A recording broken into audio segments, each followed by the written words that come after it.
Dobar dan, poštovani prijatelji, poštovane kolege, poštovana autorko i naši gosti, učesnici, dobrodošli. Dobrodošli u ime kolege Vidaka Maslovarića, koji danas nije tu, ali ispred Udruženja književnika. Evo, ovde smo u ovim divnim prostorijama koje zaista svi volimo. I naravno, dobrodošli u ime Instituta za dečiju književnost.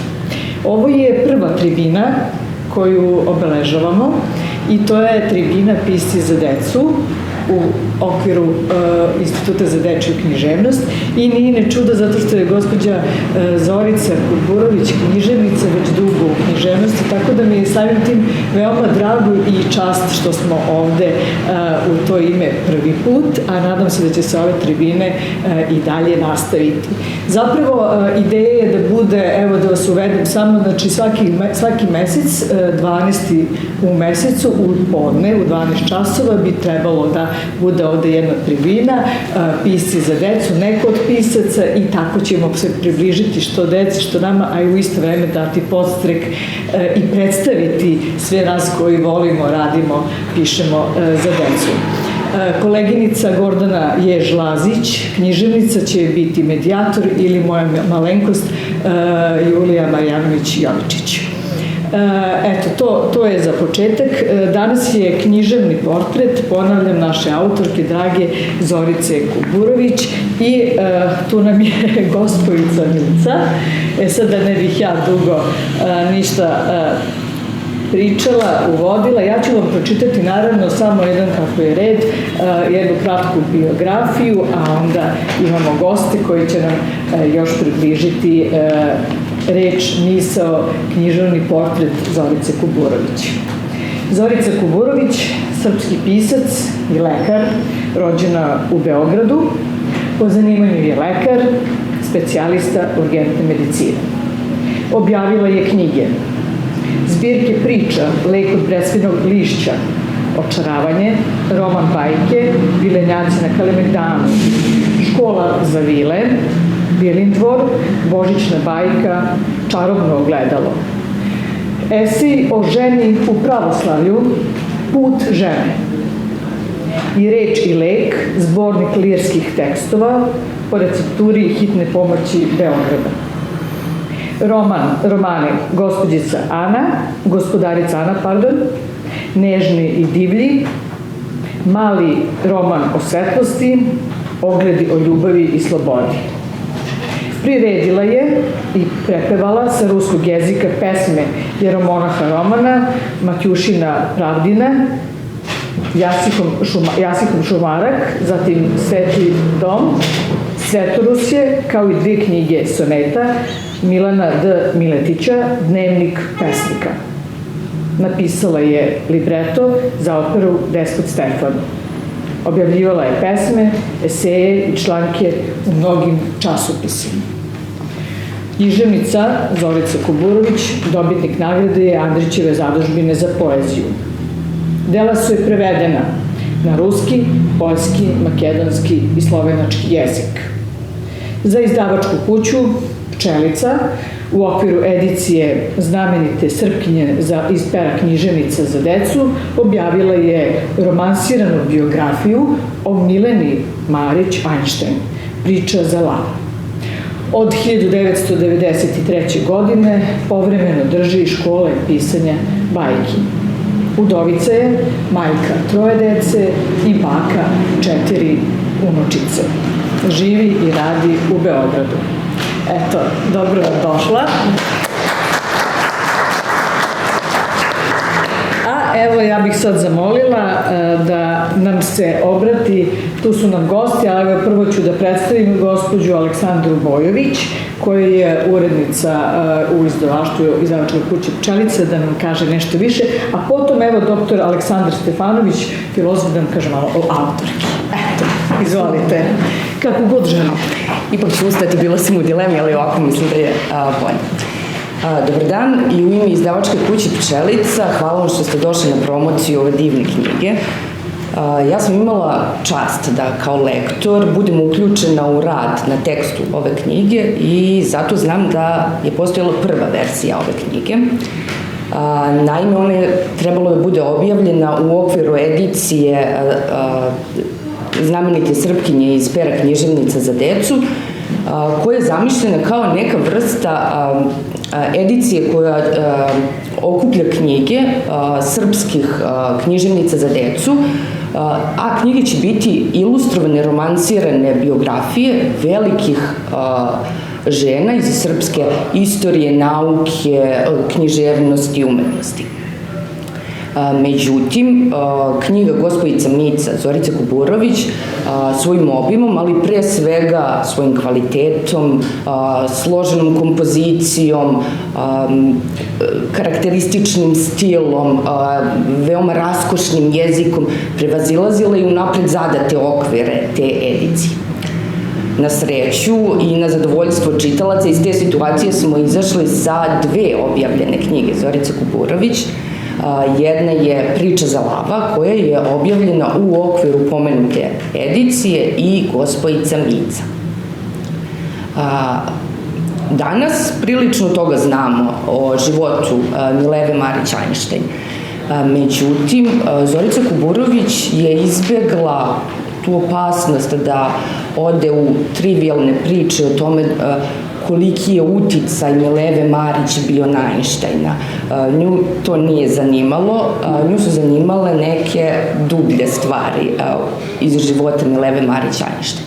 Primenjujući postupak oneobičavanja ili ostranjenja, Zorica Kuburović je iskoristila biografske podatke, smestila ih u jedan bajkoviti kontekst sa patuljcima i životinjama, sa prirodom koja samo junakinji pomaže, i stvorila je zapravo od Mileve Marić Ajnštajn jednog junaka iz bajke, tipičnog junaka koji se izdvaja svojom posebnošću, izuzetnošću i time stiče naklonost fantastičnih stvorenja i same prirode. Ja ne bih mnogo pričala o samoj knjizi zato što ona zahteva zaista jednu duboku analizu po svim nivoima i kompozicije, gde se primenjuje epistolarna forma, razmena pisama između junaka, a posebna priča je jezik koji je zaista fascinantan, raskošan, koji objedinjuje ono što je karakteristično za jezik Srba iz Južne Ugarske s kraja 19. veka, ali čuva sećanje na onaj živi narodni jezik. Poseban sloj ovog romana je duhovitost, koja zaista deci pruža mogućnost da uživaju u čitanju i da im čitanje ne bude naporno, nego da u njemu pronađu zadovoljstvo. Eto, toliko od mene, i prepustila bih reč drugim govornicima, a ova knjiga, kao što rekoh, ja se nadam da će motivisati one koji se bave proučavanjem književnosti za decu i da zaista očekujem veliki broj prikaza, kritika i ozbiljnih studija koje će se baviti ovom knjigom, jer ona zaista pruža mnogo materijala za analizu. Hvala. Aleksandar Stefanović, izvolite, filozof. Hvala. Ja ću ustati i ja ću reći nekoliko reči o našoj autorki, reći i nešto o knjizi, moje lične utiske. Ja sam imao tu privilegiju i radost da autora ove knjige upoznam pre skoro 30 godina, kada je ona vodila školu bajki o zmajevima. Ona je 1 godinu pre toga sa decom koji su bila izbegla vodila svoju prvu školu bajki gde je nastala knjiga Vilenjaci na Kalemegdanu, a tada do sada ja sam pročitao praktično sve knjige koje je moja učiteljica pisanja napisala i poslednju Gospojicu Micu. Mogu da kažem da sam više nego zadovoljan što sam imao tu privilegiju da te godine provedem u neposrednoj interakciji i u mnogobrojnim razmenama koje su išlo od jednog mladog čoveka prema jednom iskusnom piscu, a vremenom sam, nadam se, ja uspeo da sazrim, ali je poenta svega ovoga da je u svakoj Zoricinoj knjizi osnovni podtekst plemenitost. Sad, u njenoj izuzetno interesantnoj knjizi bajki Vilindvor ili Božićna bajka, pojavljuje se, sad sam shvatio, unuk glavnog, jednog od protagonista ove knjige, gospođica Mica, Aleksandar Decimus Finalissimus, Aca kraj krajeva, koji zapravo u domu za nezbrinutu decu Zmaj Jova Jovanović, u tom dvoru u kome živi jedna vila i u kome se pojavljaju patuljci koji su u svom pohodu, doživljavaju jedan čudesan Božić. Na neki način, ova knjiga, iako je vremenski napisana skoro 20 godina kasnije, predstavlja nešto što se dogodilo pre toga. Jer ovde vidimo Aleksandra VIII i Aleksandra IX Zevala, koji se pojavljivao i pominjao i u knjizi u Vilindvoru. Šta mogu da kažem o jednom ogromnom kontinuitetu dobrote, o jednom vremenu koje je proteklo u svim ovim godinama i u kojima su stotine ljudi pozdravljeni i stotine našeg gitaristu, molim jedan aplauz,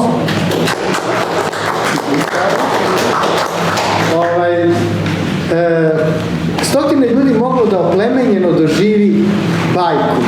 Jer u naše vreme bajke su izgubile svoj značaj. One se ili pretvaraju u besmislene slikovnice iz kojih deca ne mogu skoro ništa da nauče, sem da budu zabavne, lepo, interesantne i nešto drugo, ili su pretvorene u horor filmove u kojima možemo samo da se ustrašimo i da ne doživimo ništa. Jako malo ljudi danas piše bajke. Jako malo ljudi danas i čita bajke. A ta reč bajka zapravo u sebi sadrži onu iskonskú istinu u kojoj nastaje ljubav, dobrota, pravedno, lepo. Vreme u kome mi živimo je sve te kategorije sklonilo u stranu da bismo se mi zabavili, da bi mogli da budemo autentične individue, da bi mogli da budemo šta god poželimo, da bismo mogli da živimo kako hoćemo. A zapravo izgubilo je svest o tome da bez tih kategorija mi prestajemo da budemo ljudi. Čovek koji zaboravi šta je dobro, da ne bi činio zlo, koji zaboravi šta je lepo, da ne bi činio ono što je ružno, on zapravo prestaje da bude čovek. Vidite, upravo za tu lepotu, za tu dobrotu i za tu istinu Zorica se borila sve ove godine i u svim svojim knjigama.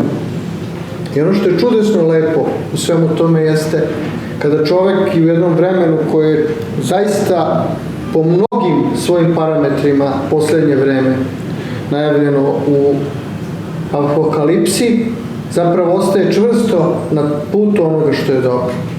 Evo uzmimo ovu knjigu, uzmimo gospođicu Micu kao poslednju knjigu koja je izašla i vidjet ćete u njoj, kaže, epistolarna forma. Znate šta je epistolarna forma?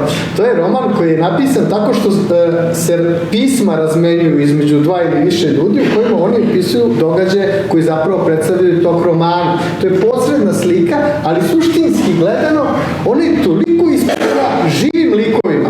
Evo, pogledajte samo Goluba Žiću, koji ga je umeđu vremenu nasledio njegov sin Žićoslav, pa je onda, zaboravite kako se zove njegov unuk, jer oni su svi tako putovali noseći ta pisma između kralja Duksa, između Vidarice Olaje, između Veverice, ja mi zaboravite kako se Veverica zva, između mačke Mice, ali Mišica Klementina, ono sve to počinje.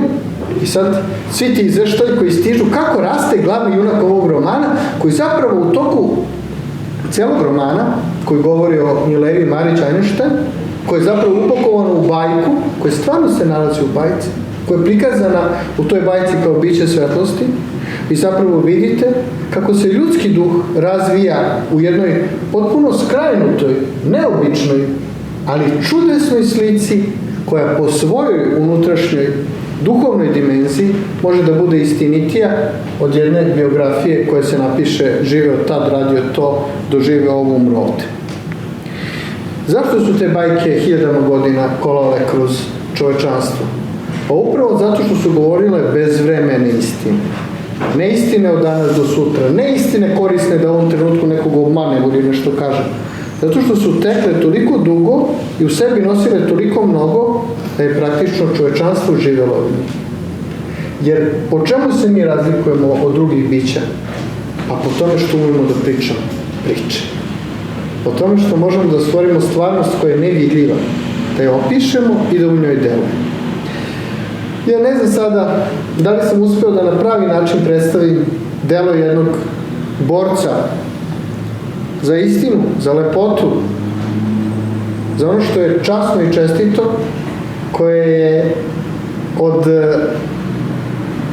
Leka od Breskinog lišća, te čudesne prve knjige Zoričine koje je izašlo u izdavanju Slobodana Mašića, evo sada do Gospovice Mice održao taj čudesni kontinuitet života koji ima smisla. I tom smislu se ja klanjam i molim vas da ga pozdravim.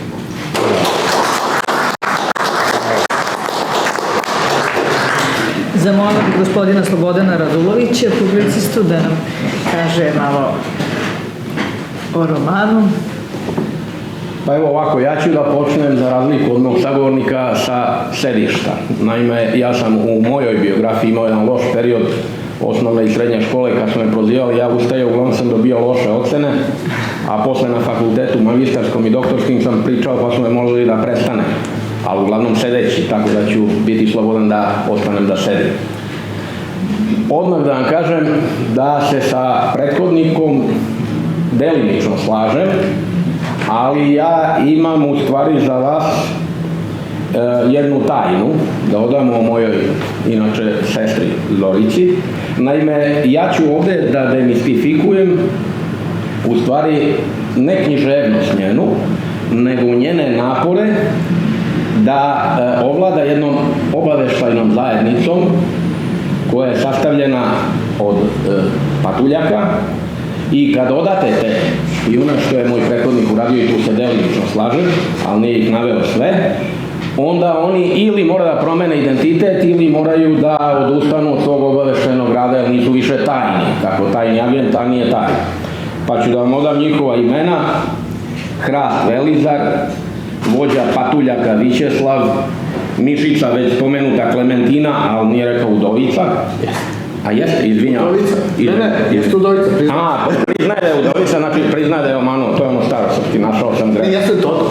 Golub Žića, apsolutno spomenut već, on je gotov, prestolonaslednik, spomenut je Aleksandar Oktavus, Vidarka Olaja spomenuta, ali patuljak Onufrije nije, ne znam zašto, Sova je Simonida, slepi miš Tiosav.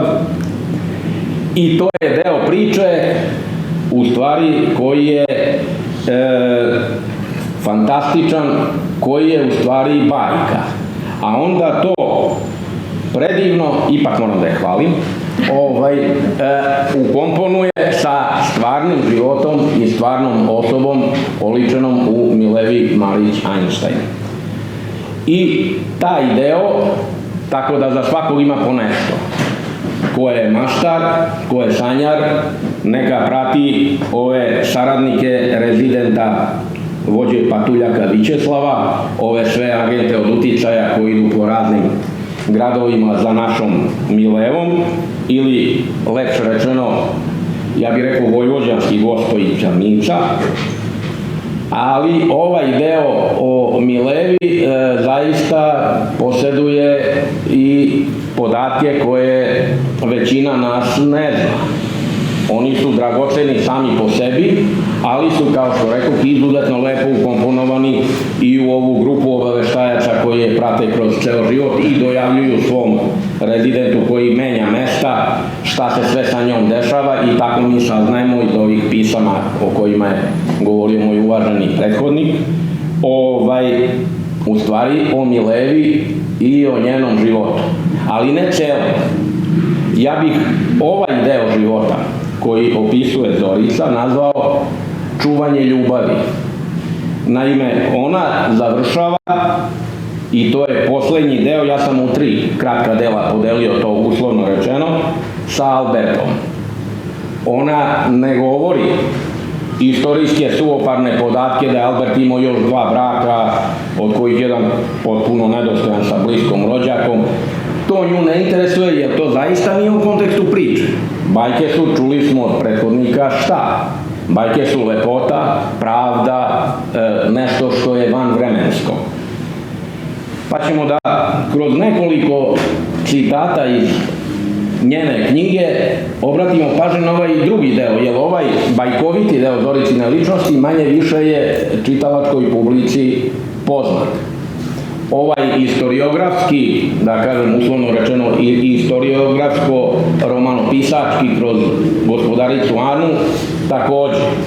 ali ovde je kombinacija, jedna ne kompilacija, nego jedna kreacija vanvremenskog, bajkovitog i onog što se zaista dogodilo i što je za svaku pohvalu, jer je bilo sigurno vredno velikog truda.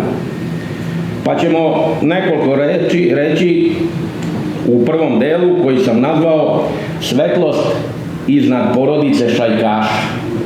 Naime, Mileva je rođena u porodici Šajkaša kojih u tom trenutku više nema. Naime, Marija Terezija u najkraćem je 1763. godine osnovala takozvani šajkaški bataljon. To su oni ljudi koji su gospodarili Dunavom, a Dunav je bio jako važna granica sa Turskom i sačinjavali su ga isključivo Srbi. Srbi koji su živjeli na tom delu, on se polako širio, što bi danas vojničkim rečnikom rekli, bazirani su bili u Titelu i tu se 3 godine posle ukidanja te šajkaške, koja se i danas tako zove, a odmah nas sve asocira na onu kapu šajkaču, to je zaista po njima dobijena, znači kad kažemo tradicionalna srpska kapa, to znači od 1763. oni su nosili takve vrlo slične kape, pa prenosili polako i u Srbiju. Taj šajkaški bataljon je bio sastavljen od najprobranijih Srba. To se pokazalo i u revolucionarnim događajima 1848. 9. kada su odigrali jako važnu ulogu, pogotovo u jednoj bici koja je manje poznata kod Novog Sada, gde su zastupali onu drugu stranu protiv ove revolucionarne Mađarske, koja je glavna proklamacija bila Mađarska od Pešte do Šibenika. Znači, suprotstavili su se tome, a po ukidanju su opet ostali Srbi. Znači, te 3 godine njen otac je proveo tražeći novi posao i što je jako zanimljivo, u Austro-Ugarskoj carevini su šajkaši dobijali vrlo značajna, odabrana mesta u raznim gradovima na službi, zato što su bili vrlo školovani i pismeni. Jedan od njih je bio i Milevin otac Miloš. Znači, evo kako Zorica kaže šta je, kako su podneli šajkaši, znate šta je prvo kad se rasformira vojska? Oduzimanje oružja. I šta kaže Zorica u ovom nebajkovitom delu njene knjige? Oružje Srbi neće da predaju baš nikako. Svaki u selu ima zakopano po nešto. Da li pušku, da li uburu, da li top, pazite i takvih je bilo. Pucaju kad se ko rodi, kad umre, kad se ženi, kad je žalostan, što se ne ženi, pucaju kad pevaju, kad plaču, uz gusle, uz gajde, s tamburašima, kad piju, kad ne piju, za praznik. To je sve, između ostalog, karakteristično i za porodicu Mileve Marić. A šta rade uveče? Ovo je generalno. Uveče nam se skuplja društvo, čitaju se naglas neki delovi, a odakle nego iz glasnika srpskog učenog društva, peva se uz gitar i tamburu, a kad se zadese rođaci Hercegovci, a njih ima, putuju tamo ovamo, naseljavaju se, raseljavaju, ratuju, vrebaju bolje mesto za život, pa idu dalje, tada se peva uz gusle. Znači, gusle su univerzalno oružje. I tako, 1875. pred sam kraj, u decembru 1875. rađa se Mileva u kući Miloševoj, kao prvo dete. I šta se dešava sa njom? Od svih događaja, jedan je možda ključni, posle 2 godine, kad je već uveliko vreme bilo da prohoda, oni uočavaju da ono uobičajeno patkasto hodanje dece prilikom prohodavanja nije samo to, već da je dete u stvari hromo. Jedna noga je kraća. i kaže ova njihova sluškinja i majka, kad je definitivna dijagnoza postavljena, suze rone. A onda je u kući Miloševoj bio doktor Avgust da pregleda gospojicu. Hoće otac, ne verujući očima da mu ćerka šepa, da je vodi u Beč ili u Cirih na konsultacije, ali džaba. I tako prolaze dani od one prvobitne ushićenosti, odjednom razočaranje.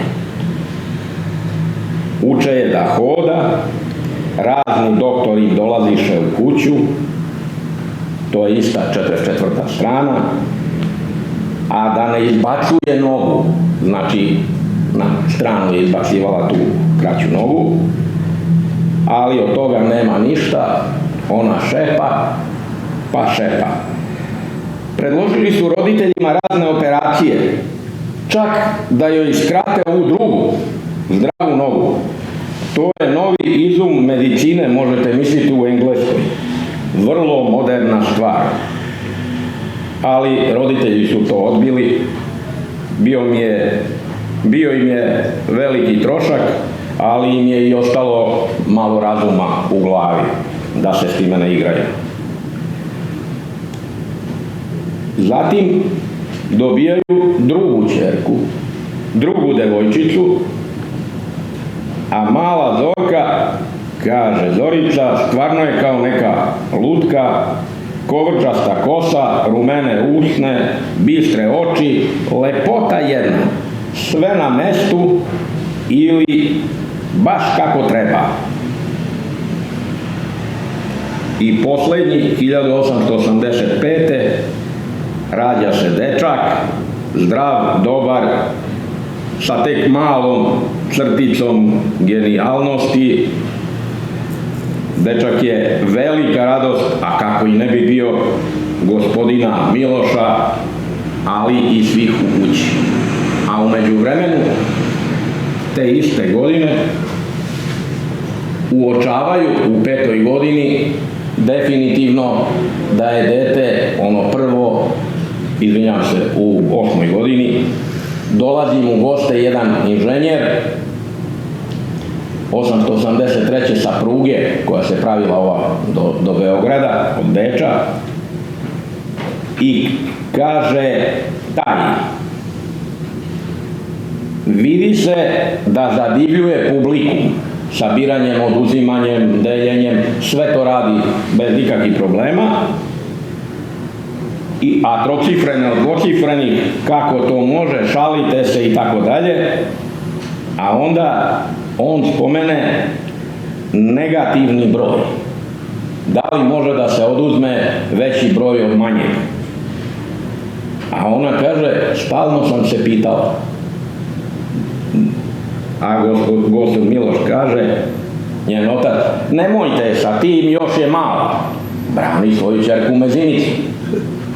A ovaj čovek, inženjer koji je s njom proveo verovatno prvi sat, 2 vremena u životu, kaže, ne, nije mala za matematiku.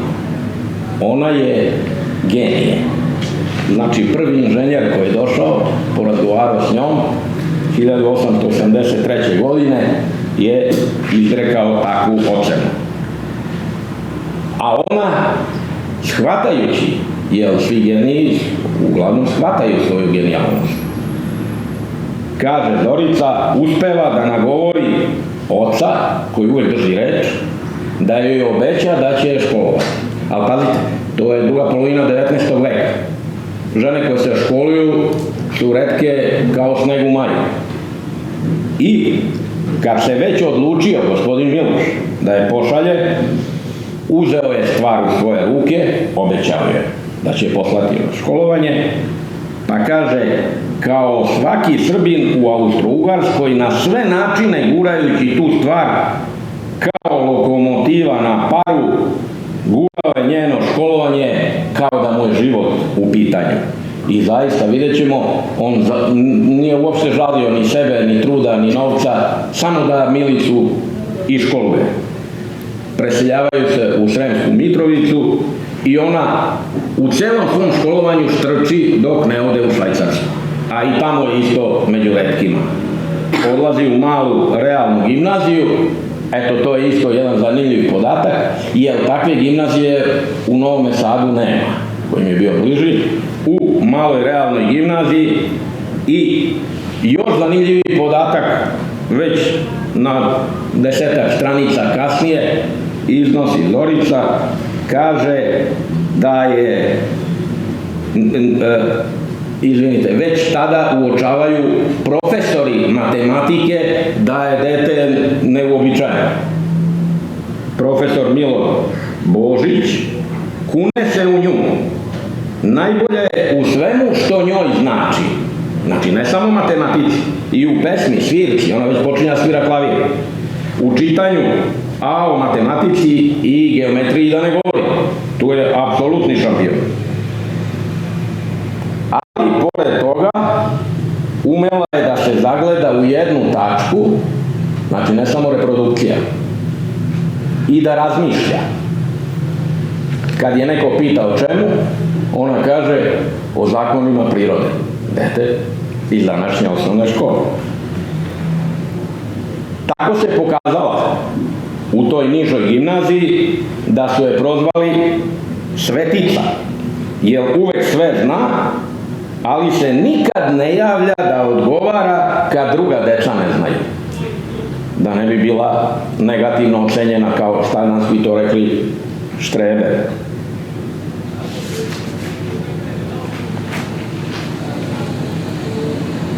A zatim prelazi, jer 5. i 6. razred niže gimnazije nema u Mitrovici, što će reći u Austro-Ugarskoj, prelazi, što je isto strašno zanimljiv podatak, u Šabac. U Šapcu ima. I u Šapcu je primaju. I ona je tamo 2 godine, a onda otac dobija premeštaj u Zagreb. U međuvremenu, naravno, čak doslovno i kaže, pošto mala realna gimnazija nema 5. i 6. razred, Mica se seli u Kraljevsku srpsku školu u Šabac. Znači, jedna mala kraljevina ima nešto što nema velika carevina sa leve strane Save. A šta se dešava u Zagrebu? Sad očekujemo još veći grad, još veće napredovanje nauka, ma ne, obrnuto. Kaže Zorica na 103. strani, tamo devojčice uopšte ne idu redovno, u više razrede gimnazije. Ne dobijaju svedočanstvo s kojim bi mogli da rade na osnovu te škole. Možeš da sediš u klupi i da ćutiš. Tako je svuda u Austro-Ugarskoj. Žene nemaju pravo glasa, ni pravo da se školuju za ugledna zanimanja, pa naravno ni pravo da rade u tim zanimanjima. Ipak, Mici su dopustili, kao izuzetnoj, da kao privatni đak sluša predavanja. Znači, bez ispita, ali pošto je izuzetna, može da sedi i da sluša. Ostalo, ništa. Znači, tako je u Zagrebu, ali se taj boravak ne završava srećno, ona se razboljeva i nije uspela da da završni ispit, a otac reši glavnu stvar u njenom životu u skladu sa onim svojim prvim obećanjem, već razmišlja da je pošalje u Cirih. Međutim, opet jedan zanimljiv podatak koji nam Zorica kroz dopise ovih špijuna, patuljaka i raznih ovih drugih agenata od uticaja saopštava, kaže, ona prelazi u Bern, jedno jako kratko vreme, 895. Treba da polaže završni ispit na medicinskoj školi u Bernu. A porodica se u međuvremenu preseljava u Novi Sad i kupuje gospodsku kuću na kojoj ima danas tabla u Kisačkoj broj 10. Čime se bavi Mica pored matematikom i geometrijom, jutrom rano ide u brzu šetnju, zatim sedne za klavir u holu pansiona i svira i peva za svoju dušu. Tako se smirivala u pauzama između učenja. Upisala je, eto to je jedan novi podatak, meni bio vrlo zanimljiv, medicinski fakultet, koji retko ko spominje, i to sa razlogom, jer je položila i prijemni na Politehničkom fakultetu u Cirihu, znači ne u Bernu, nego u Cirihu. To je onaj isti što je završio ovde komšija ovog Piroćanca, čija ova kuća bila, Nikola Pašić, on je isto završio taj Politehnički fakultet. Biće jedina devojka od 5 ukupno upisanih u grupi i svi je gledaju kao neko čudo. A kakve su devojke oko nje u tom pansionu gde je smeštena, kaže nam Zorica na 118. strani, devojke su tako pametne, lepe i ugledne i tako su izdvojene iz kruga običnih, bogatih udavača, koje si mi pokazivao i u Titelu i u Novom Sadu, da se uopšte malo ko usuđuje da im priđe na bilo koji način, prosto su princeze. To su te koleginice, nje. A gde Mica zapada, to je centralni događaj njenog života, u grupu, kako kaže Zorica, sa 4 mlada studenta, ne zna se koji je pametniji jedan od drugog, ali jedan ima okrugle oči. On je najmlađi od svih. Ima samo 17,5 godina. A Mica u grupi najstarija, njoj je 20 i nešto. On se zvao Albert Einstein. A već posle nekoliko meseci, evo šta pišu. Alberta joj ne spominjemo u pismima. Zašto? Čak joj se i uši zacrvene ako ga neko slučajno spomenje u njenom prisustvu. A on, šta je on njoj govorio? Pazite kako udvaranje. On joj je govorio, sve to na 124. strani, kako je moguće bez moćnih laboratorija proveriti svaku hipotezu samo umom koji istražuje sve mogućnosti, ali sa intuicijom koju sledi slobodna misao. 17,5 godina. A Mica to sluša. A ona, šta ona misli? To što ona misli, to su snopovi svetlosti i zvezde. Odlazi na jedno kraće vreme u Heidelberg, ali on ne odustaje. On piše pisma. Sad on piše pisma, ne pišu patuljci. I kaže, hajde, misli sa mnom, da vidimo dokle će nas to dovesti. Zamisli da se voz kreće brzinom svetlosti. Eto već početak njegove genijalne delatnosti. Zamisli čoveka u tom vozu. Čovek vadi ogledalo da se ogleda. Pa pita Micu, može li da vidi svoj lik ako ide tolikom brzinom? A ona kaže, da, čini mi se, ali hajde da to izračunam. A on se na to samo nasmeje. Tako je počeo njihov i naučni zajedni rad.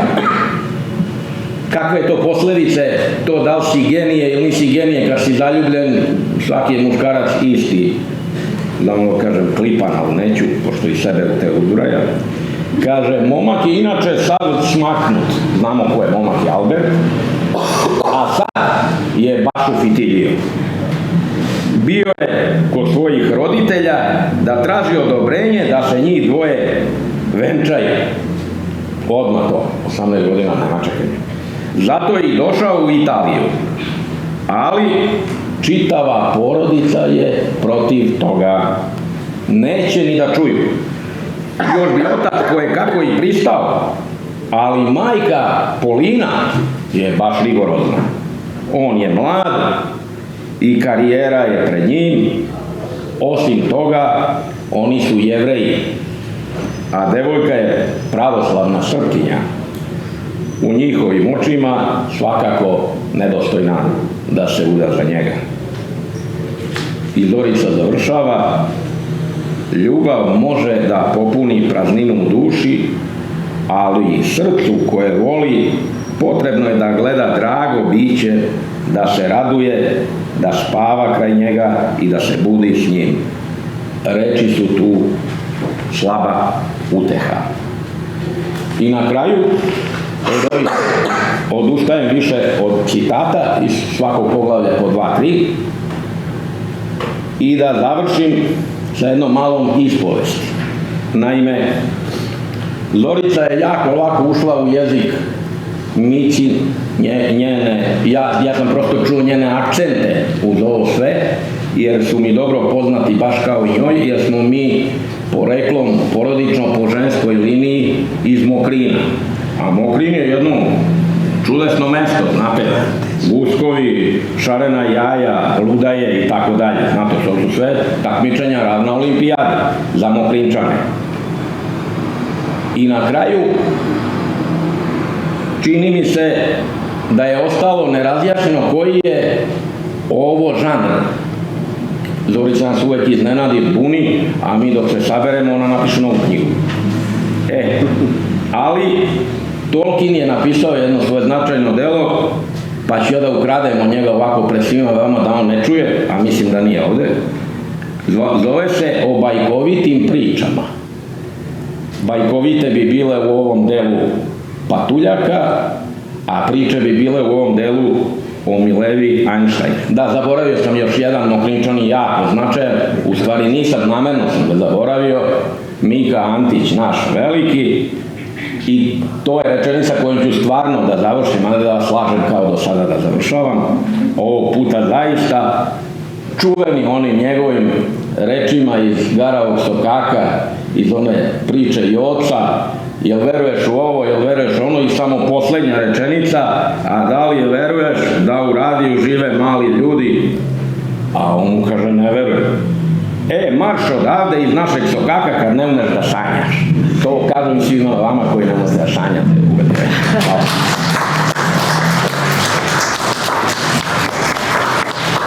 Zahvaljujem gospodinu Slobodanu Raduloviću koji nam je približio gospođicu Micu i roman koji predstavljamo. Naravno, hvala i Aleksandri Bojović i Aleksandru Stefanoviću koji su govorili o knjizi, a sada bih zamolila naravno našu autorku Zoricu Kuburović da nam kaže kako je knjiga nastala. Potom možemo da čujemo i odlomke i tu nam je Aleksandar Saša Volić, reditelj, i Andrijana Draga Ožegović, glumica koja će takođe da čita odlomke iz teksta. Izvolite za početak, autorka. Moram da ustanem malo, ne znam, nisam sigurna da ćete me baš čuti tamo pozadi ova draga deca za koju najviše volim i da pričam. Mislim, mnogo je lepo ova Aleksandra ispričala kako je nastala knjiga. Ona je, dakle, nastala tako, kada sam dobila knjigu nazad, mislila sam šta sa njom da uradim uopšte. Pisala sam je tako što je to bilo vreme korone.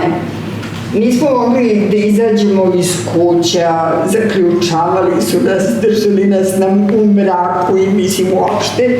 I ja sam bila mnogo ljuta povodom toga. A onda sam imala moju sestru ovde prisutnu, Gordanu, koja mi je velika podrška u životu uvek bila, i njenog sina i Snaju i Snajinog brata, i ta deca su nas snabdevala hranom. Mi stanujemo u stvari u naselju braće Jerković, u dve male kućice, imamo malu bašticu ispred te kuće i tako ja sam obrađivala tu baštu, besnela, samo sam čekala da nađe neki inspektor da ga pogodim nekim korenom u glavu, tako sam bila ljuta onoliko, mislim. I onda pomislim, Bože, kako sam bila srećna kad sam imala moje radionice pisanja sa tako nekim fantastičnim bićima kao što je ovaj Aleksandar ovde. Ne znam da li ste primetili, imamo skup Aleksandara ovde. Da. I baš me je to nedostajalo, ta priča sa decom, taj uzajamni sa mladima, sa nekima koji pišu kao ja i šta znam. I onda upitam ja te mlade IT inženjere, mog sestrića i njegovu ženu i tog Milutina, da li bi oni hteli da slušaju ujutru kad ja pišem, recimo, pa onda to što sam napisala, da čujem kako zvuči. Kažu oni, da bi, ali znate šta, ako nije dosadno, ako je dosadno, nećemo da slušamo. Dobro. To je razuman zahtev za jednog pisca, a ja kažem, to su bajke. Da, oni vole bajke, ali imaju jako istančani ukus za bajke. Znači, ako je tako neki Tolkien, ako je tako nešto kao, može, ali ne može da prođe bilo šta. Vidim ja da je to vrlo ozbiljna situacija i onda počnem da pišem. S druge strane, imala sam problem oko biografije Mileve Einstein. Ja u principu jako volim hrabre ljude, a nekako ne podnosim kukumamukanje stalno. Ovaj je nesrećan, ovaj je bolestan, ovo me fali ovo me fali ono. Pa naravno ti fali čim si živ, mislim. Kad nisi živ, onda se ništa ne dešava. Kad si živ, stalno se nešto dešava, a to što se dešava, to je katastrofa. I sad, mislim se kako ja sad to da prikažem, jer ono što je suštinsko za njen život, to je u stvari ta hrabrost, ta njena upornost, kako je ona od jedne situacije koja je nezavidna, znači jedna prvo žensko dete u sredini gde ženska deca nemaju pravo glasa, sad pravo glasa nama se ne čini nešto značajno, da ću joj glasam za ovog ili onog predsjednika, lepo me baš briga. Ali suštinski, u stvari kad nemate pravo glasa, vi nemate pravo ni da se zapošljavate, nemate ljudska prava u stvari. I ona je uspela da nadvlada taj problem u jednoj strogoj organizovanoj zemlji kao što je bila Austro-Ugarska. Ta Austro-Ugarska, po mojoj oceni, potpuno, mislim, nezvanično, je bila jedna ozbiljna dreserska škola. Ljudi su se ozbiljno učili redu, to mislim znam povodom moje majke i mislim ostalih nekih raznoraznih majki koji su to prošli, pa pripadali vi ovom ili onom staležu, ali se znalo tačno šta je red i kuda vi idete i šta je vama program onako. Ali sa druge strane, za osobe kojima treba sloboda, kada nauče taj red, to je bio jedan veliki plus. Znači, ti si u vinkru, što bi se reklo, ali duh ti je uspravan i on ide napred.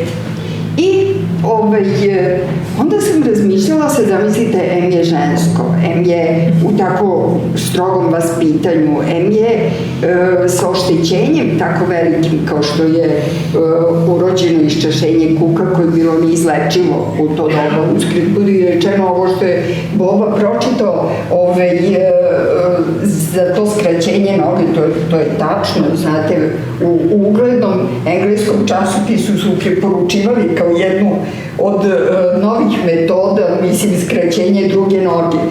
Mislim, zdrave noge. Sad možete da zamislite normalno to malo ko da je preživeo, ali su baš mrtvaci onako bili istih.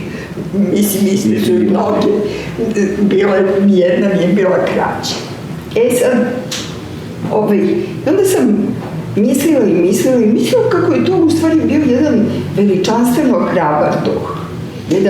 Jedna snažna osoba koja se prvo, ona je sebi dopustila da voli jednog izuzetnog čoveka, izuzetno inteligentnog čoveka koji nju razumeo, koji je razumeo njenu misao, možda najinteligentnijeg čoveka u čitavom tom njihovom okruženju, znači onako momka broj 1, tamo on je svirao, pevao, bio zanimljiv, bio šta je znam, ona sa tim oštećenjem i sa svim takvim, ona je njega zavolela i ona je sa njim ostvarila porodicu. Oni su kasnije imali, prvo su imali žensko jedno dete koje je dato na usvajanje, ne znam se tačno šta je sa tim detetom u stvari bilo, i kasnije su imali 2 sina, od kojih je jedan bio ugledni profesor u Americi kasnije, a drugi je bio duševno bolestan i ona je ostala do kraja da njega čuva. I ta njena hrabrost, ta upornost da ona održi i ljubav i da održi porodicu i to kako je ona porodicu stavljala na prvo mesto mene oduševljavalo. Onaj Albert i ona potpisivali su svoje radove kao, ona se potpisivala kao, potpisivali su se kao Einstein Mariti, što je u stvari skraćenica od Marić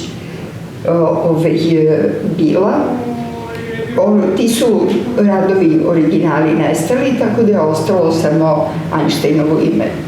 Ima mnogo sajtova na kojima možete da nađete istraživanja te vrste, šta se desilo, kako su se desile raznorazne ta nestajanja podataka iz života Mileve Marić. Ostaje činjenica koja je nepobitna, da kada su se oni rastali, Albert Einstein nije više uradio ni jedan naučni rad, nikakav naučni rad kojim bi potvrdio svoj renome koje je tada stekao. On je bio profesor i bio je svuda priznavan i slavljen kao veliki, ali zapravo od trenutka kada se rastao sa Milevom ne postoji ni jedan rad, postoji jedan pokušaj neke teorije koju je pokušao da postavi sa njihovim prijateljem zajedničkim iz matematičarem jednim, međutim pokazalo se da je ta teorija jasno netačna. Ja sam u stvari danas nisam ni mislila da ćemo ovoliko da pričamo.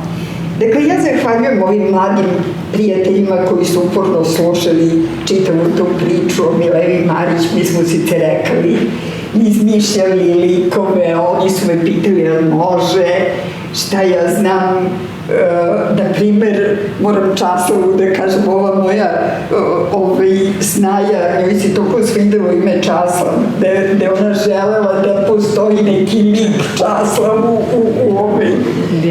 u tekstu. Onda njoj se na kraju ispostavilo se da joj se ipak najviše sviđa, na primer, kako je napravljen Pacov. Pacov je jedan pravi Pacov, onako Pacovčina jedna koja podnosi špijunske izveštaje i šta je znam tako, meni se sviđala ona svinja Nerida i ostale neke svinjice tamo koje se motaju po Srbiji i paze da ih ne ucmekaju i ne naprave od njih, na primer, šutke.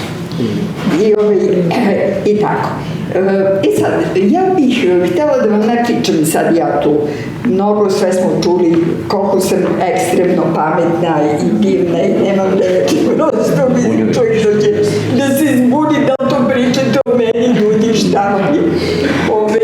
Sada mislim da bi bilo mnogo lepo da ja sa mojim prijateljima, ovde se takođe nalazi jedan Aleksandar, on je moj drug još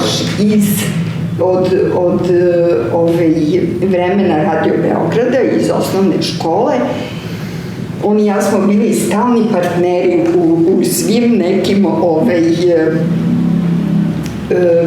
radiodramama, igrarijama, pozorišnim vežbama i tako. A tu je jedna mlada glumica, tako da ćemo nas troje da vam čitamo pomalo nešto iz ove knjige, da vidite kako smo se svi zabavljali lepo. Pri tome bi bilo mnogo lepo kada bi nam Charlie otpevao jednu od pesama koje su se pevale u vreme Mileve Marić. Te pesme koje su se pevale u vreme Mileve Marić, to su one pesme koje mi sad zovemo starogradske pesme. A to su pesme srpskih pesnika koji su ili sami pisali reči ili prevodili pesme ruskih i mađarskih romansi. Čovjek bi pomislio, stanite bre ljudi na jezik svinjara, prevodite Pretefija. Dobro, do duše Srbina takođe, ali opet ne znam, prevodite sa mađarskog, pa ono, tako, međutim, oni su se stvarno trudili da sve što mogu prevedu i prepevaju, da mi sad lepo možemo da čujemo, ali možemo čarno da čujemo.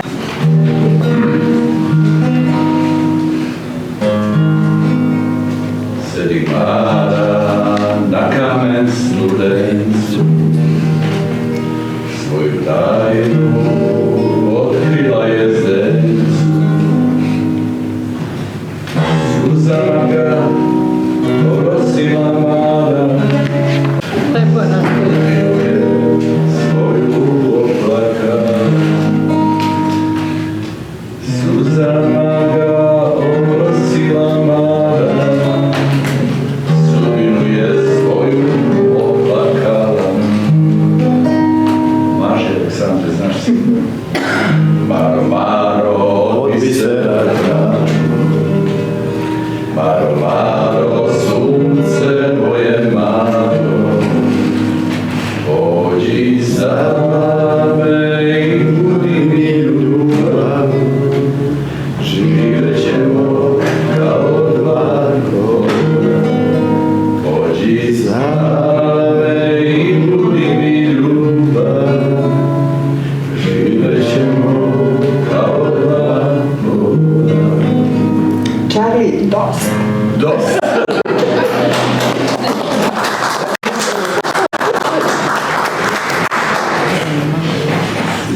Ruma, dom Marića, 28. maj 1877. po slovi Simonidi, posredstvom kućnog patuljka Mike od plemenito rodne frau Micike von Vićeslavu na znanje.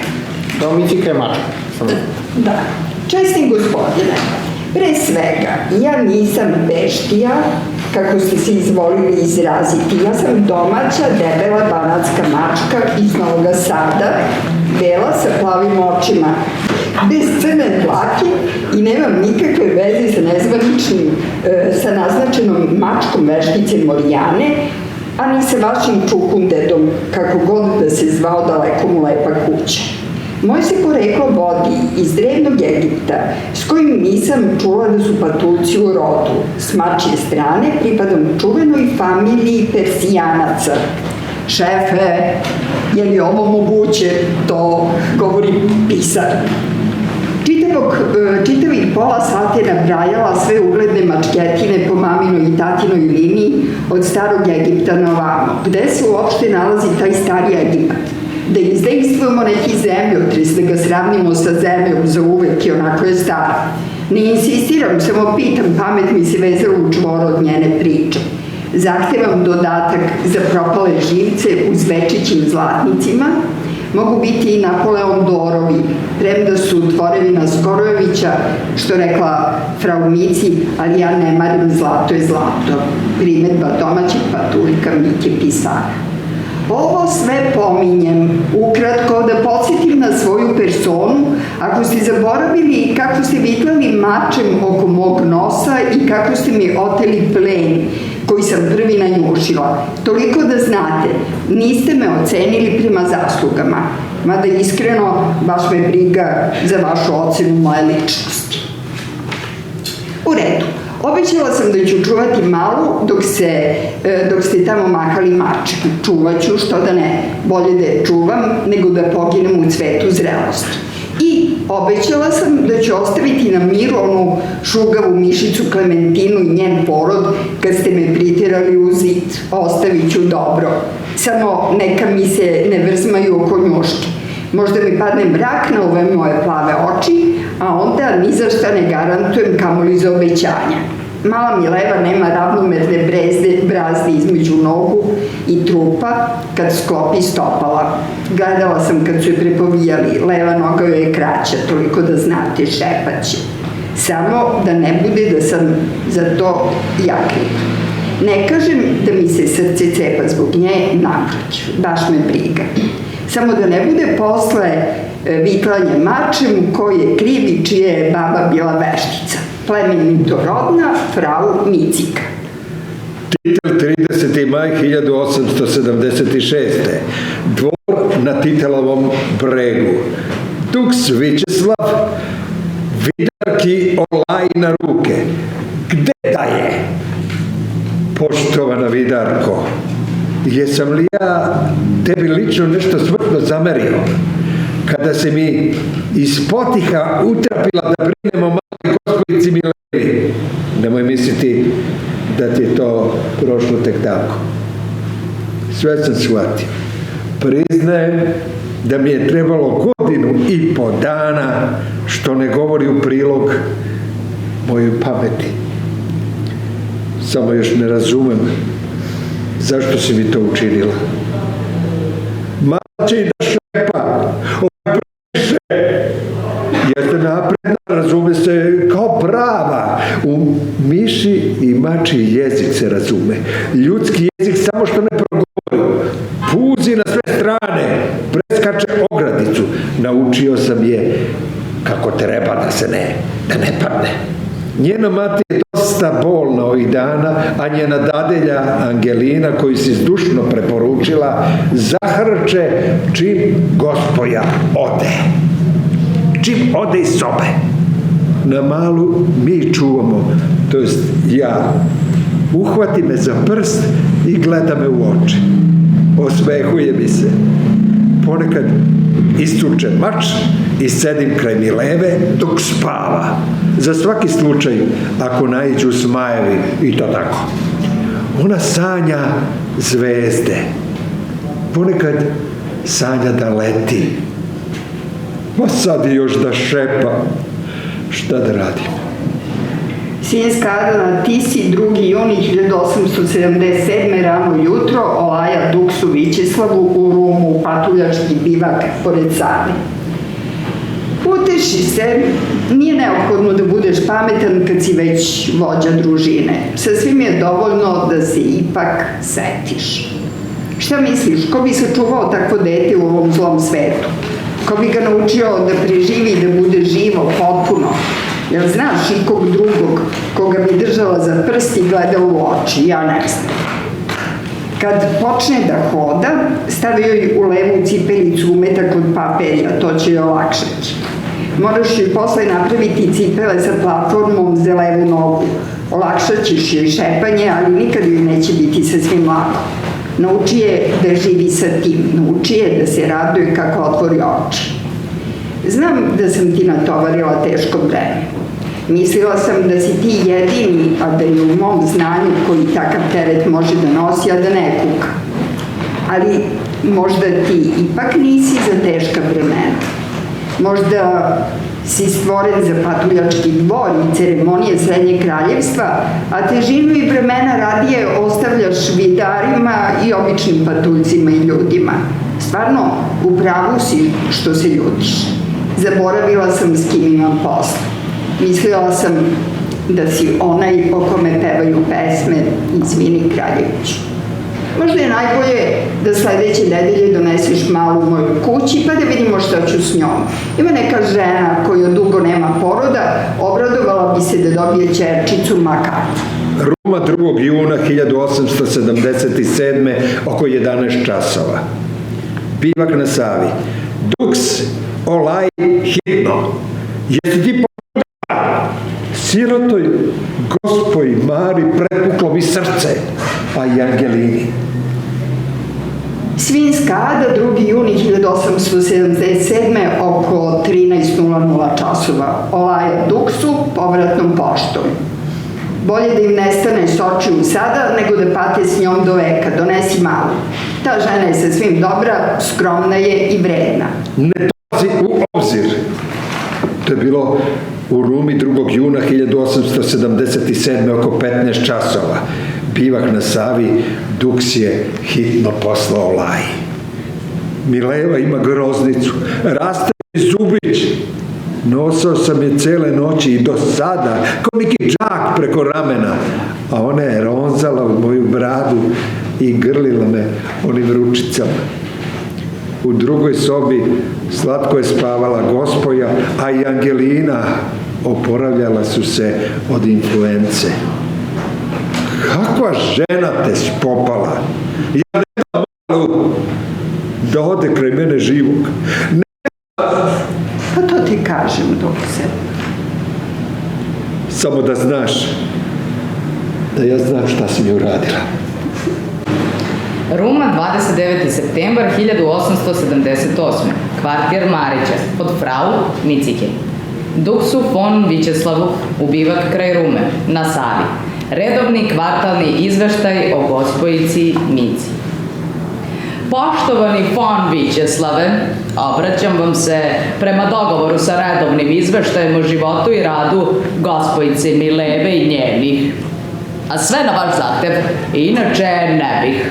Dakle, bili su sa malom kod raznih doktora i razni doktori su ih dolazili u kuću, uče da hoda, da ne izbacuje nogu. Ona šepa. Predložili su roditeljima razne operacije, čak i da joj skrate ovu drugu zdravu nogu. To je novi izum medicine u Engleskoj, vrlo moderna stvar. Većinom pacijenti ne prežive, ali je sama operacija zdravo uspešna. Šepa? Pa šta? Nije ni prva ni poslednja. Kad odraste i ostari, niko uopšte neće ni videti da li šepa ili ne. To dok su ljudi mladi i svašta očekuju ženskog stvora. Svi će da komentarišu da li joj je jedna noga kraća. Kad ostari, niko neće ni videti da ima nogu. Što onda tolike priče? Šta da se sekira? Ne zaboravite nove cipelice sa platformom za levu nogu. Jesu li gotove? Cipela za ženska. Trebalo bi da se vidi na daljinu. Biserno bela, trašnja crvena, tirkiz plava, riđa. O, stvarno, možda bi mogla da budu riđe te cipelice za Micu. Kad zaspi, ja gospoji Mari šapućem na uvo. Idi kod Pere obućara, pa cipele za Micu, čim otvoriš oči. Da se razumemo, nisam ponosna što sam njeno Angelinino nadahnuće, baš me lepo briga. Red je da se slušaju pametniji od sebe, bar u kući, bar kad svi spavaju. A uveče nam se sakuplja društvo. Čitaju se naglas neki delovi iz glasnika Srpskog učenog društva. Peva se uz gitar i tamburu. A kad se zadese rođaci i hercegovci, u njih stalno ima. Putuju tamo, ovamo, naseljavaju se, raseljavaju se, ratuju. Motre ozbiljno vrebaju bolje mesto za život. Pa idu dalje. Tada se peva uz gusle, što je da Bog sačuva. Mislim, sve o bitkama za slobodu i tako to. Gospa Mara nekad malo zeva od sve te muzike i srbovanja, ali gospodinu se oči sjakte. Jeste da je sad činovnik, ali opet šajkaš je to, nema tu pomoći. A i smuca se aktivno sa radikalima Jaše Tomića, taj ne bira društvo. Srbu je sve u 16. Samo gledam kad će da se dosadi mučenom caru Francu Jozefu, koga ovde intimno zovedu Franjo Josip. Pa kad okrene list i stavi sve ove razne Srbe na svoje mesto, ima sve da puca. Gospojica Mica sluša, nek me čini malo i drži oca za prst kad ovaj, to jest, ne udara u gitar i ne zavije uz gusle. Baš joj je to lep primer za stranu koju treba odabrati u životu. A ovi su Srbi da srpski ne mogu biti. I svi se trude da sada govore svoj paorski jezik u svakoj prilici. Čak prevode i mađarske i ruske romanse i šlagere na srpski. Pa jedino tako i ne. Šiler, čak i onog sumanutog Šekspira, da Bog sačuva. Mada gospoja Mara i ne namerava da se time ističe. Peva uz gitar: tiho noći, moje zlato spavane. I to je dosta, i više nego što treba. I od poezije, i od muzike. Šta to bi? Zvono na ulazu? Odo da vidim ko je. Gledajte samo da te cipalice stignu na vreme, da gospoda ne odu na drugo mesto da ih nabave. Sa poklonom, frau Mici.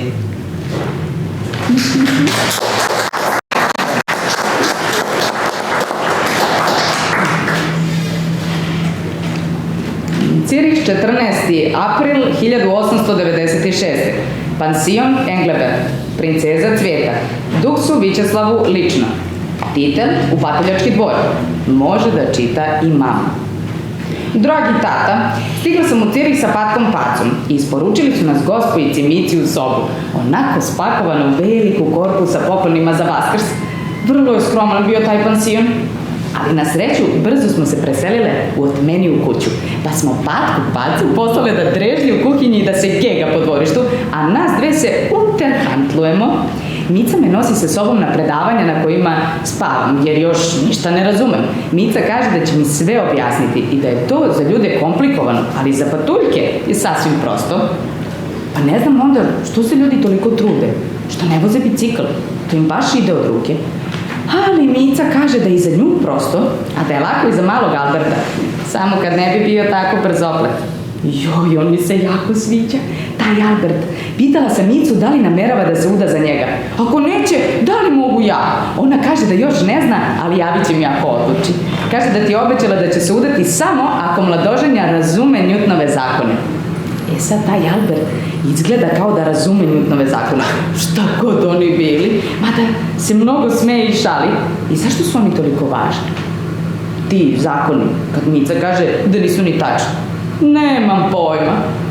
U svakom slučaju, izgleda da se ja neću udati za njega, a možda neće ni Mica, jer ona kaže da ne zna kakva su njegove osjećanja. Možda je on uopšte i ne voli, a ne zna ni da li ona voli njega. Pa je onda glupo da se udaje, jel da? Pa bolje da se obe vratimo u titel čim ona završi studije. Moram reći da se takav svet, kao što je ovaj u pansionu Englebert u Cirihu, ne viđa često. Devojke su tako pametne, lepe i ugledne i tako su izdvojene iz kruga običnih, bogatih udavača koje si mi pokazivao u titelu u Novom Sadu. Mada se uopšte malo ko usuđuje da im dosađuje na bilo kakav način. Prosto su princeze. Moram da priznam i sama, mada ne podnosim kad se ženske prave pametne. Stvar je u tome što se ove ne prave ništa. One su vrh i to se vidi na kilometar. Samo ne razumem zašto toliko često izvode Wagner. S njima studira i neka vrlo malecka persona, koju Mica i Taleka vrlo uvažava, izvesna gospojica Helena Kaufler, rodom iz Beča. Tako plava i oštre pameti da me podiđu žmarci kad je vidim. I ja bih htjela da se s njom sprijateljim. Tako je slatka i duhovita i nežna. Studira istoriju, ali izgleda da je i sve drugo strašno zanima. Mica je htjela da me upozna sa gospojicom Helenom, ali ona me je samo gledala onim velikim očima i na kraju kazala: "Jao, nemojte, molim vas." I momentalno pobegla u svoju sobu. Mica mi je objasnila da je Helena pravi naučnički tip, pa se rastrojio od svega što je izvan granica razumljivog. Jesam li ja izvan granica razumljivog? Ne bih rekla, ali šta ću? Nadam se da još ne moram kući. Niko mi od vas ne nedostaje. Samo mi malo nedostaje Aleksandar. Baš sam se pitala zašto mi nedostaje on kad uglavnom spava. Na kraju sam shvatila da mi Aleksandar nedostaje zato što ciči kad ga štipam. Pomišljam da uštinem Alberta, ali bi me on možda bacio kroz prozor.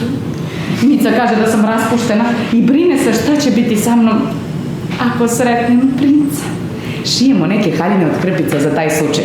Nemojte da me zovete kući, hoću još da ostanem. Spavam kraj Mice, pokrijemo se zajedno, ugasimo svetlo i pevamo patuljačke pesme koje si je ti naučio, tata.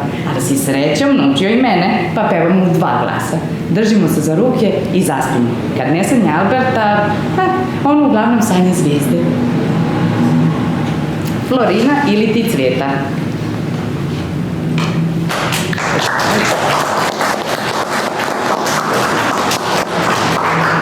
Pansion Engelbrecht, Cirih, 20. decembar 1899. Olaja Vidarka Vičeslavu Magde daje po snežnoj sobi prekliku. Došla sam u Cirih dok je mećava besnela na sve strane. Bila sam spremna da je za kosu odvučem kući u Kać, u dom one razumne babe Marićeve beštije i da je napojim lekom za zaboravljanje i da njega bacim u neku rupu kraj puta i da mu zabranim da se seća.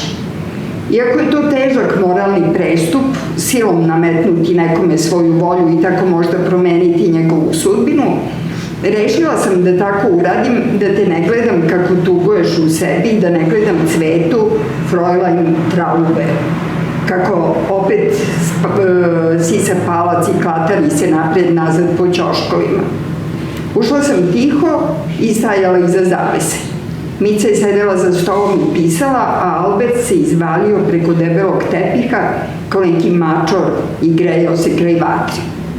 Onda je ona donela 2 kobasice i hleb, natakla kobasice na štapiće, pa su ih pekli u kaminu i jeli i smejali se. On joj je govorio kako je moguće bez moćnih laboratorija proveriti svaku hipotezu sa umom koji istražuje sve mogućnosti, sa intuicijom koja sledi slobodnu misao.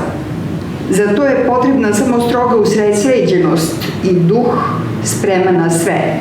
Da su tako već radili najveći filozofi i matematičari i izumitelji od starog veka do danas, jer je 19. vek ne samo vek nauke i tehnike, nego i vek velike filozofske misli o istima. Ja to razumem jer znam da je tako. I onako se sve prvo desi u viziji u umu. A i Mica to razume, ti si je izvežbao, ali ona do sada nije ni sa kim o tome razgovarala osim sa tobom, pretpostavljam. Ona mu je govorila kako vidi kosmos, a njemu su blistale oči. Ona je širila ruke da mu sve to bolje objasni, neku zakrivljenost, što ja znam, neko širenje i skupljanje sveta. Njegove zenice su se ushićeno širile, uzeo je olovku i pokušavao nešto da zapiše, bacao olovku i uzeo violinu i svirao, a ona je pevala, podigla se na kolena i skoro odbauljala do klavira i svirala s njim. Tada sam otišla. Šta ti hoćeš, Mićislave?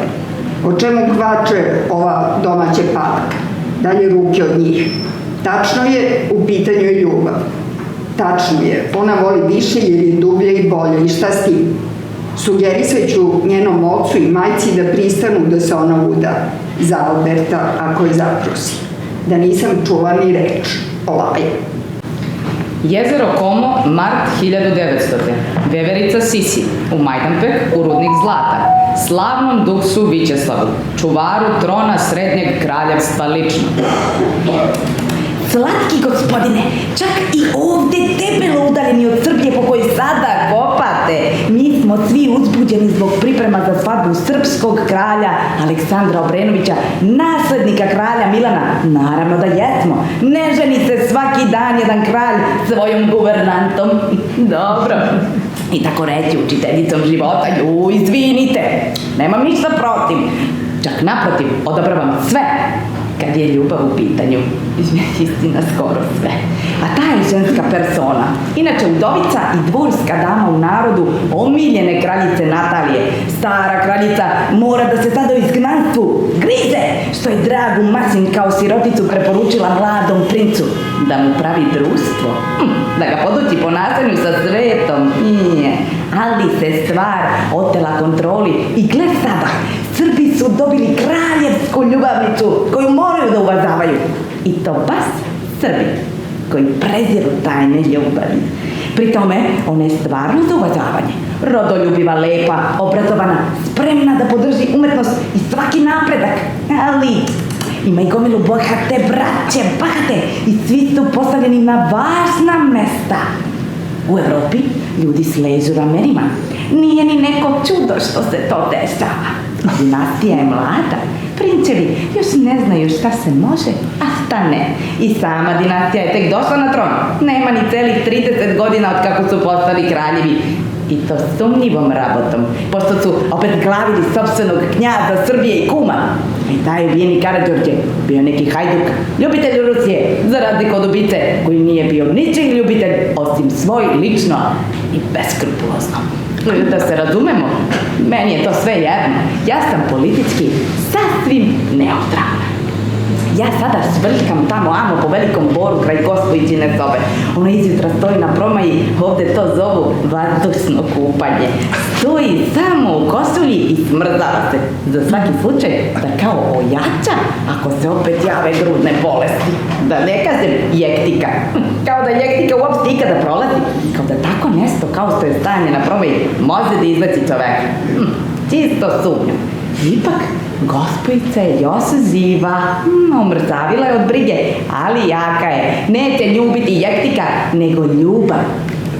Oko podneva došao je u posetu mladić zvani Albert, ima okrugle oči i male podrazane brkove, da bi valjda izgledao stariji. Donio je u hotel buket visibaba, a ona ih je pritisla na srce kao da se rastaje sa dusom. Momak je inače sav smaknut, a sad je baš ufitilio. Bio je kod svojih roditelja da traži odobrenje, da se njih dvoje venčaju. Zato i došao u Italiju, ali čitava porodica je protiv toga. Neće ni da čuju. Jer si otac koje kako i pristao.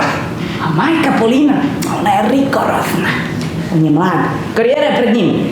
Osim toga, oni su Jevreji. Devojka je pravoslavna Srpkinja, u njihovim očima je nečista. Svakako nedostojna da suda za njega. Pitam se, zašto su neki čisti, a neki nečisti? Izgleda da je to zato što ona jede svinjetinu i stoku koju nije puštana krv prilikom klanja. Mislim, ja, Bože, o čemu ljudi raspravljaju? Pitam se, zašto se svi ne hrane žirom i lešnicima? Tada bi se valjda smirili. A dečko je mlad, živ, jedva je dočekao da vidi signorinu Micu. Stavlja je na kolena, ljubi je, govori joj da je njegovo luce. Tako umna i ozbiljna devojka, pa da je luce. Njegova majka mu je kazala da sa Milevom ne može biti srećan, jer ona nije devojka od krvi i mesa, nego jedna knjiga od žene. Bez strasti. Može li muškarac da bude srećan sa knjigom umesto žene? Signorina Mileva je sasvim na mestu, ali postoji nešto što ovakva signorina nema, što uopšte ne postoji u kućnom vaspitanju ženske dece kod Srba. Nema ni trunku samozivosti. Albert je sebi na prvom mestu. Ma kakva ga ljubav spopada. Ljubi je i kaže, ajde misli sa mnom, da vidimo dok će nas ovo odvesti. Zamisli da se voz kreće brzinom svetlosti. Zamisli čoveka u tom vozu. Čovek vadi ogledalo da vidi svoj lik. Da li vidi svoj lik? Da, čini mi se. Hajde da to izračunam. Ti si duša moje duše, mislio sam ovih dana ću umreti, jer ti si bila sa mnom. Hajde sada sviraj mi luče moje, hajde zajedno da promislimo kako to da izvedemo. 1, 2, 3. Kad je otišao, ona je pored đuske pala u postelju i plakala. Valjda što ne može da se uda za njega. Jao, velike štete, toliki mladići strapaciraju okolo. Doduse, niko od njih je nije prosio. Doduse, možda ona i ne želi nikog drugog. Sad ćete, ljudi imaju razne ideje, neshvatljive jednoj razumnoj italijanskoj veverici austrijskog porekla. Šta se tu može? Ja ne zaključujem, samo izveštavam. Ko je? Sad? Poslao te duks, reci mu da ne brine, reci mu da sam naša čoveka koji razume zakone prirode. On će se starati o meni. Prepustit ću se sada ljubavi. Moram da doživim do kraja život. Udaću se za njega. Reci mu da ja ne zaboravljam. Tada je onaj Albert opet pokucao na vrata njene sobe. Ona je ostavila sve i pojurila za njim. Onda su zatvorili prozor, navukli prisanu zavesu. Dalje nisam ništa ni videla, a ni čula. Možda su pisali te matematičke dokaze da se materija pretvara u energiju, preobrazava i tako to. Ma nemojte mi reći, kao da mi ne znamo da ne postoje pravila, nego samo najčešći slučaj. Ali ljudi vole da se ograničavaju pravilima. To im saseca kriva još od mladosti, da ne lete, da se ograniče na skakutanje po zemlji. Hoćete li da motrim i dalje ili ne? Pozdrav i svako dobro želi vam veverica Sisi.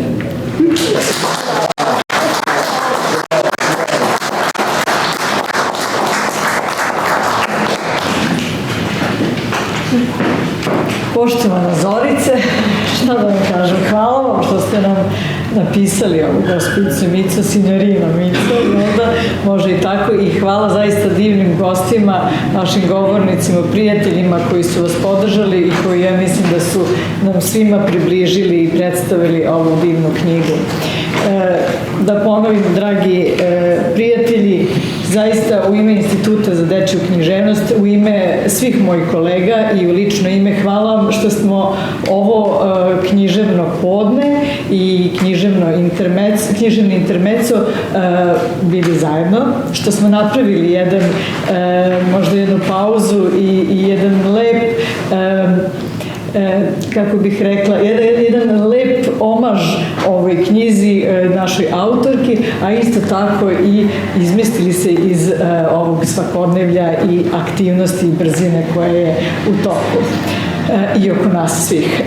Podsjećam, svakog 12. u mesecu, tako da vas očekujemo i sledećeg 12. zapravo sledećeg novembra u 12 časova. Bićemo sa vama, predstavit ćemo i nastavljamo našu tribinu Pisci za decu i, kako ja to volim da kažem, eto, za sve nas, mislim da se uz kulturu i književnost lepše i lakše živi. Hvala još jednom što ste došli da zajedno delimo ovu književnost i omaž i portret gospođe Zorice Kuburović. Hvala.